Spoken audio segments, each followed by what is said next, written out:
Bonjour à tous, j'espère que vous allez bien. Aujourd'hui, on se retrouve pour l'épisode numéro 80 de Over the Results consacré à WrestleMania 19. Donc, pour cet épisode 80, on va enchaîner pour les à peu près 20 prochains épisodes sur des WrestleMania. Donc, un épisode sur deux sera consacré à WrestleMania.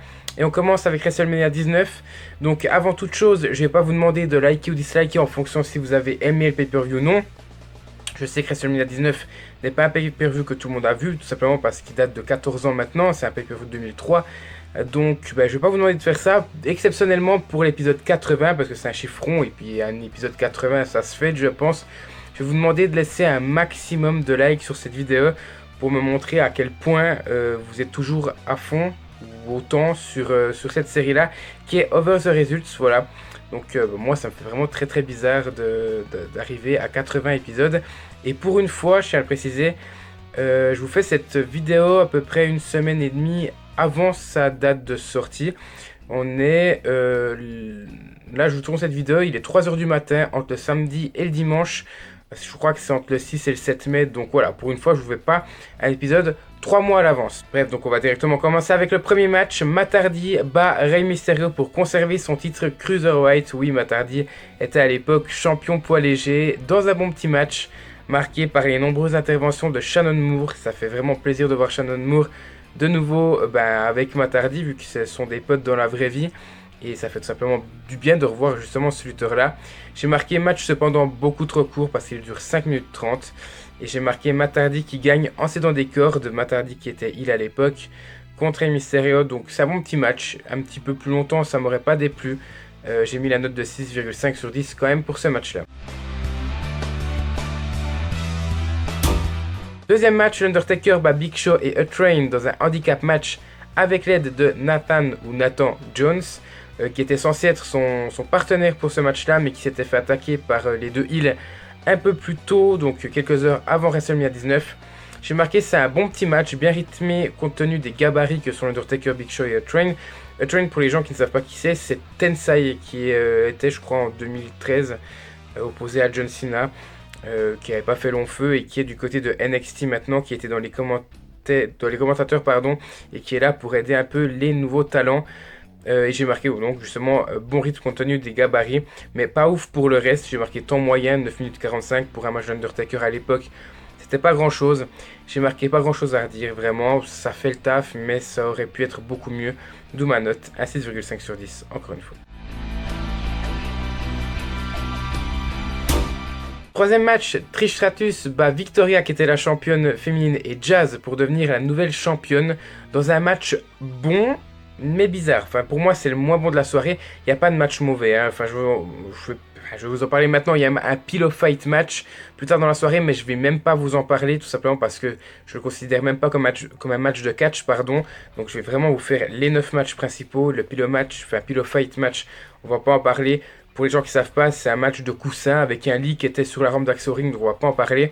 Donc si on compte que celui-là, pour moi c'est le match le moins bon, je vais pas dire le plus mauvais, parce qu'il est quand même bon, je trouve, il a quelque chose. Et j'ai marqué bon parce qu'il est bien rythmé encore une fois, et il y a de bonnes prises qui sont portées. Mais bizarre, pourquoi? De par les interventions de Steven Richards, alors c'est Steven ou Stevie? Je sais plus si c'est le même, enfin bref, Steven Richards qui accompagnait Victoria. Et donc en fait moi je trouvais ça assez bizarre en fait avec ces interventions, parce qu'au bout d'un moment il y a Jazz qui va faire une prise de soumission sur Trish Stratus. Trish Stratus arrive un peu à s'en sortir, mais Steven Richards va venir sur le ring alors que Victoria était en train de remonter, et il va balancer Jazz à l'extérieur du ring, et puis instantanément Jazz va revenir sur le ring. Enfin ça servait à rien. Je comprends pas pourquoi faire intervenir ce mec là alors que Victoria était de toute façon sur le point de casser la prise.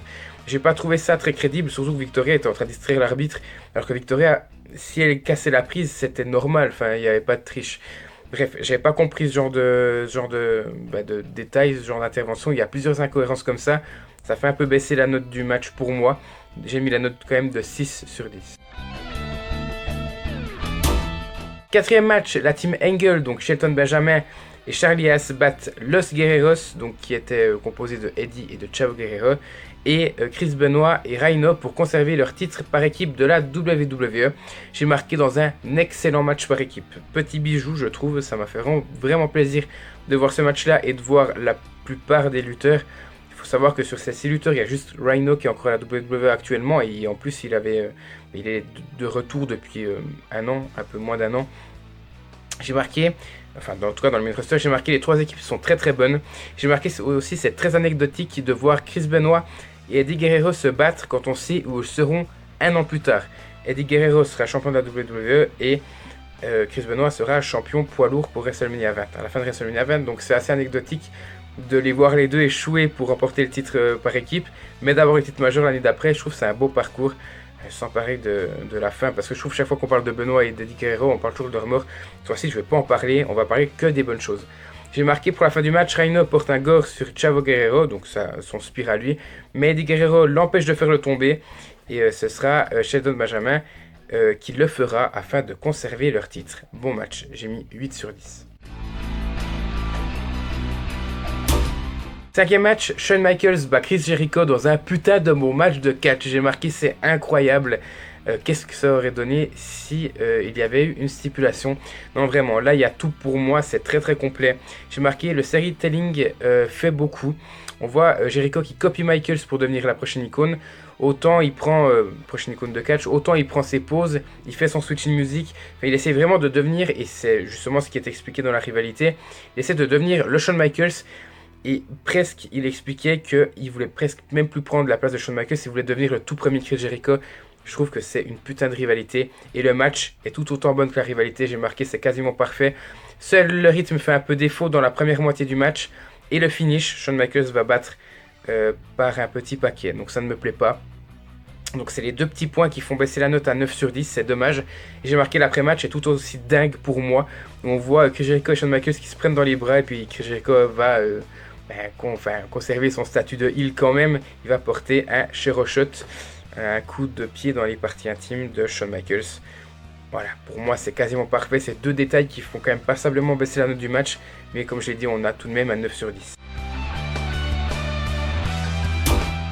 Sixième match, Triple H bat Booker T pour conserver son titre poids lourd. Triple H qui était accompagné par Ric Flair. Et j'ai marqué dans un match qui m'a plutôt déçu. Alors on ressent le suspense du match. Pour moi, est-ce que Booker T va remporter le titre ou non? Pour être honnête, j'ai jamais vu ce match-là. Je me doutais que Triple H allait conserver son titre, mais je me suis dit peut-être que Booker T va l'avoir, étant donné que on l'a su plus tard qu'en 2006 il avait le titre. Donc est-ce que c'était son premier ou pas? Ça, j'en savais rien. Manque de culture de ma part, donc le suspense est conservé pour moi. J'ai marqué, le problème de ce suspense, c'est que ce sont des moments rares et qui sont plutôt donnés par le public, de par sa réaction, donc du public, et pas forcément par rapport au match en lui-même. J'ai marqué le match est mou du cul, et ça en devient chiant pendant 18 minutes, je trouve que c'est un petit peu long quand même. Et j'ai marqué le match, le bon côté, le match est tourné quand même sur le genou de Booker T et par les interventions de Ric Flair. J'ai marqué bof. Et j'ai aussi marqué, ça me fait très bizarre de voir Booker T face et Triple H heel s'affronter l'un contre l'autre. On avait déjà suivi un affrontement entre eux. Je crois que c'était à SummerSlam 2007 quand Triple H avait fait son retour. Et là, Triple H était face et Booker T, enfin c'est King Booker je crois à l'époque, était heel. Donc ça m'a fait bizarre et pour moi je pense que c'est tout comme le match féminin le moins bon de la soirée. C'est pour ça que j'ai mis la note de 6 sur 10. Septième match, Hulk Hogan bat Vince McMahon dans un Street Fight match. Dans un putain de Street Fight match. Alors déjà, première chose, Hulk Hogan et Vince McMahon, niveau ring, c'est pas le truc le plus ouf. Et ben là, alors je m'attendais vraiment pas à grand chose et je suis agréablement surpris, pardon. Vraiment, j'ai marqué quelle ambiance, c'est pas le plus beau in-ring, mais franchement chapeau de la part des deux hommes. Merci à la stipulation surtout parce que je suis pas sûr que le match aurait été à ce point bon s'il n'y avait pas eu cette stipulation. Et j'ai marqué quel WrestleMania moment, vraiment ça change vraiment de Bret Hart contre Vince McMahon à WrestleMania 26 je crois. Je pense que ce match-là est la version réussie du Bret Hart contre Vince McMahon de WrestleMania 26. J'ai marqué choqué de voir Vince et Hogan faire un tel match. Vraiment, c'est le bazar total, un chaos incroyable qui règne sur ce ring. On voit Sylvia Grenier qui va intervenir avec l'habit d'arbitre au bout d'un moment pour essayer d'aider Vince McMahon, ça ne va pas réussir. On voit Roddy Piper aussi, j'ai pas compris pourquoi il est intervenu. Je pense pour faire un heel turn à ce moment-là. Alors déjà, il a une putain de présence ce mec. Hein. Autant le physique c'est pas ça, qu'il a un putain de charisme, une putain de présence ce mec. C'est assez incroyable. Donc il vient faire croire qu'il va aider Hulk Hogan, puis finalement on va trahir Hulk Hogan en lui portant un coup de barres de fer. Et puis bon, la stipulation c'était un street fight, mais c'était surtout si Vince McMahon gagne, Hulk Hogan devra prendre sa retraite. Et donc Hogan ne va pas prendre sa retraite. Et j'ai marqué, petite anecdote, après le match, on voit le doigt d'honneur de Vince McMahon contre Hulk Hogan. C'était assez incroyable. J'ai mis 10 sur 10, alors un 10 sur 10 pardon, qui est subjectif, comme vous le voyez, il n'y a pas d'autres notes. C'est un 10 sur 10 subjectif et pas objectif, mais il le mérite très clairement. 8e match, le Rock bat Steve Austin après 3 Rock Bottom pour enfin prendre sa grande revanche dans un excellent match.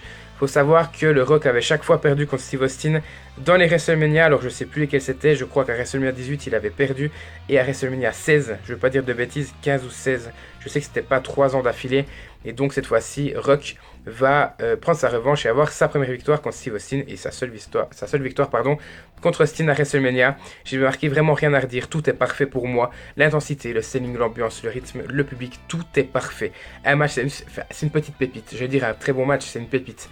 Je vous conseille d'aller le voir. J'ai marqué que c'était un plaisir, mais je ne sais pas si les deux premiers étaient de ce niveau-là aussi, ou si peut-être c'était encore meilleur que celui-là. Je pense pas que c'est possible. Là, je mets 10 sur 10 vraiment objectif. En tout cas, il le mérite. Et j'ai marqué petite question que je me pose, et vous pourrez me répondre dans les commentaires. Est-ce que, tout comme le match précédent, c'était stipulé que si Austin perdait, il prendrait sa retraite? Parce qu'il faut savoir que je l'ai entendu nulle part, ni dans la rivalité, ni les commentateurs l'ont dit, et que c'est le dernier match de Steve Austin, je crois, à la WWE en tant que compétiteur, pas en tant qu'arbitre spécial, comme on a pu le voir dans les Cyber Sunday ou Backlash par exemple, par la suite. Donc je sais pas en fait si c'était précisé, si ça faisait partie de la stipulation ou non, que si Austin perdait, il prendrait sa retraite. Dans tous les cas, à la fin, il va vraiment célébrer avec le public. Et donc ça signera la fin de sa carrière. C'est le premier pay-per-view que j'analyse où il y a un match de Steve Austin. J'aurais attendu 80 pay-per-view pour faire ça. Et en plus ce sera le dernier match de Steve Austin. Enfin bref, je vous le conseille, j'ai mis à 10 sur 10. Et enfin, dernier match, Brock Lesnar bat Kurt Angle pour devenir le nouveau champion de la WWE. Je crois que c'est la deuxième fois qu'il devenait champion de la WWE. Dans un bon petit match, vraiment. J'ai marqué, ça fait bizarre de voir Lesnar ne pas être The Beast. Parce que là, actuellement, on a vraiment le Brock Lesnar qui défonce tout.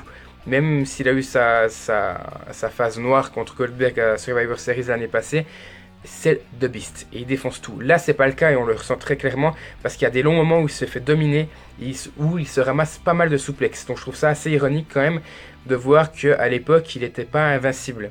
C'est la première fois que je vois ça en fait, que j'analyse un pay-per-view, donc ça me fait très très bizarre. Vraiment, à mon sens. J'ai marqué, le match connaît pas mal de contre-rythme, malheureusement, c'est le gros défaut que je peux lui dire. Le match dure 21 minutes, donc c'est un temps plus que correct. Sinon au niveau des qualités, j'ai marqué le public toujours en feu, vraiment. Et c'est un vrai match entre les deux. C'est très très rare pour Brock Lesnar, pardon. Autant Kurt Angle avait l'habitude de nous montrer des vrais matchs, autant Brock Lesnar, depuis qu'il est revenu en 2012, c'est pas vraiment des matchs de catch qu'il nous présente. Donc là, on le voit, ce mec est talentueux. Et j'ai marqué, à la fin du match, on a le fameux Shooting Star Press de Brock Lesnar, qui est raté malheureusement, mais c'est une preuve que ce mec sait lutter et qu'il n'est pas mauvais.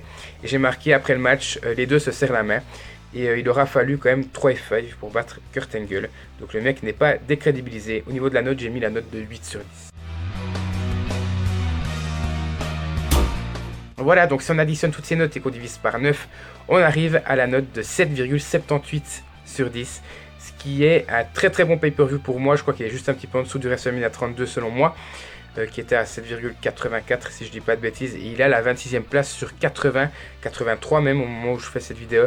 Donc vraiment, très très bon pay-per-view. Et encore une fois, je vous laisse me mettre un like et un commentaire sur ce pay-per-view. Il faut savoir que maintenant, vu qu'on va entrer dans une phase un peu spéciale WrestleMania, que de toute façon, je crois que les 3 prochains WrestleMania sont déjà tournés. Vous aurez ce sera toutes les 2 semaines jusqu'à l'épisode 90. Vous aurez WrestleMania 27, WrestleMania 28, WrestleMania 29 qui sont déjà tournés. Il y aura WrestleMania 22 pour l'épisode 88 et WrestleMania 20 pour l'épisode 90. Et puis on se retrouvera pour le 100e avec WrestleMania 21. Voilà, donc vous allez être encore gâtés au niveau des WrestleMania. Voilà, encore une fois, un grand merci d'avoir suivi cette vidéo. N'hésitez pas encore une fois à lâcher un like et un commentaire. Et nous on se retrouve tout bientôt pour la suite de la chaîne.